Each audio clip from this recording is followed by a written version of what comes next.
everybody, Lee here, and welcome to the pull list for August 20th, 2014, presented by LongboxRadio.com. This week we got a little bit of everything, kind of a weird week for comic books, all considered. Batman Eternal, of course, the weekly DC book, coming at us.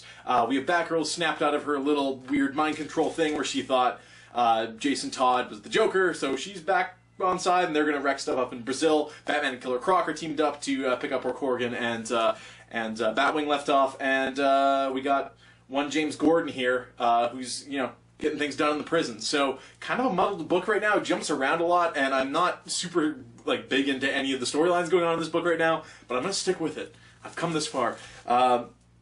Supergirl, number 34, of course, free of the Red Lantern mumbo-jumbo. She is now on a lonely planet, looking kind of sad, crying in the rain. So we'll see what's happening with Supergirl. There you can see that she actually has some makeup running down her face, which is kind of an odd choice, but I digress. Going over to IDW, we have Judge Dredd, number 22. Hell yeah, Judge Dredd. So the Judges of the Apocalypse thing is all but taken care of now. I believe we're starting a new story arc in this, so I'm looking forward to getting into it. I've really liked this book. All 22 issues, or 21 issues, I guess, to this point, have been good stuff. A new book from Image. This is a number 1. It's called The Fade Out from Ed Brubaker and Sean Phillips. Really good crime noir team. You can actually get this book in a magazine format where it's slightly bigger, so it won't fit in your long box and annoys you. But it looks super cool. It looks like an old school crime noir magazine. So if you have that at your local comic book store and you're an Ed Brubaker fan, you should probably pick that up. This was just dropped on a pile of books I was holding as I was looking for my books this week, and so I'm going to give it a shot. It's an Image number 1. It's Ed Brubaker.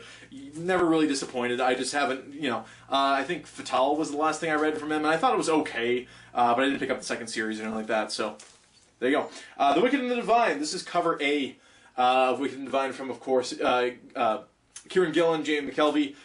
Kind of a neat spin on... what's the best way to... Basically, it's like gods in modern day on Earth, in society. What would that be like? Here it is. So kind of cool stuff. It kind of reminds me of the New 52 Wonder Woman when it first started with Brian Azzarello, when he was kind of bringing all the Greek or Roman gods, what have you, Greek, I guess, into, with Zeus and everything, bringing it into contemporary settings. I really thought it was kind of cool. The depictions of the characters reminds me of kind of what they're going for here. So it's cool stuff. Check it out. And then finally from Marvel, we have 2 books this week. We have Daredevil number 7. He's target practice for some spears there. Of course, this is Daredevil trying to... It's the original Sin tie-in where he's trying to figure out how to free his mom because some Wakandan dictator...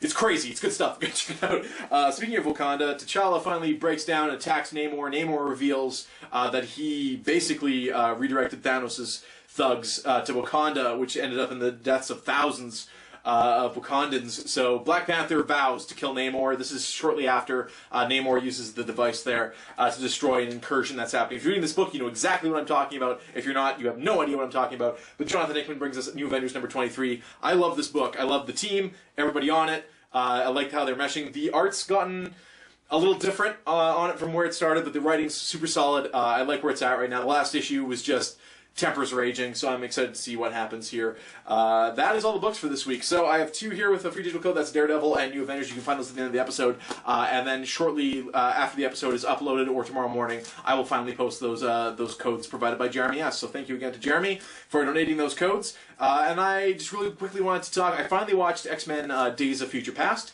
and I really didn't like it. I thought that...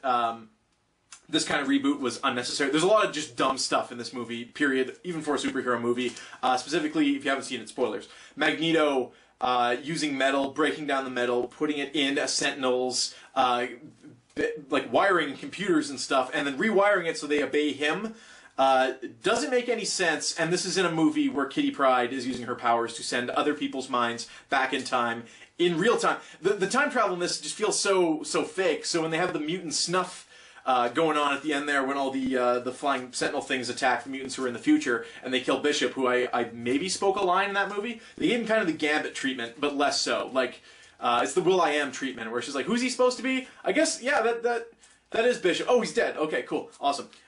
So when they were just violently killing mutants at the end, it didn't earn the fact that it's okay because everything's about to be undone.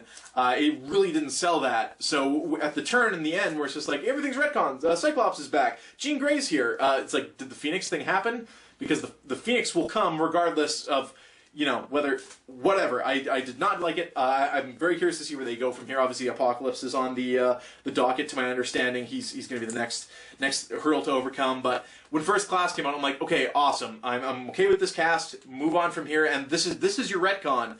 But then they put Hugh Jackman in that movie as Wolverine. It's like, oh, it's supposed to be kind of a prequel to the other trilogy. Whatever. So I'm kind of over X-Men movies this time. I'm kind of a fan of the X-Men. I like individual characters and stuff like that, but I like them more out of the context of X-Men. Like, as far as X-Men books and stuff go, I don't like them as a team. I don't know what it is. I just can't get into it. I know Tim Horn from Comic Stack, if he's watching this, is a big fan of X-Men, especially older stuff, and I'm sure he enjoyed the movie. I haven't actually heard... I didn't want to spoil it for myself, so I haven't heard what their opinions were of it, but I did not like that movie.